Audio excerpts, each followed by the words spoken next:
তোমার সাথে আমার কাজ করা সম্ভব আছে না। কি হয়েছে? চাচা তোমার গায়ে 7 দিন ধরে বুলি যাচ্ছে, আমার একটা বউ লাগবে।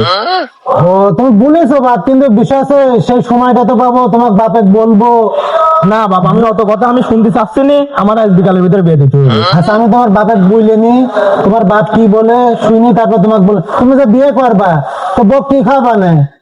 চাচা বউ খাওয়াবো না, বাতাসা খাওয়াবো না, ঝালমুড়ি খাওয়াবো না, চকলেট খাওয়াবো না, ফুচকা খাওয়াবো না। তোমার বউ কি ওইটা খেয়ে থাকতেই নেই? তোমার বউ ওইটা খাওয়াবা? চাচা যেটা খেয়ে থাকবেন চাচা সেটাই খাওয়াবো। আচ্ছা আমি তোমার বাপে বলবো। বাপ যদি না দেয় চাচা তুমি বিয়ে দিবা, বাপ না দিলে তোমার দেয়া লাগবে। তোমার এত বিয়ে করা লাগবে? আজ বিকালে বিয়ে দেওয়া লাগবে। তো কাজ করে দেবো। হ্যাঁ।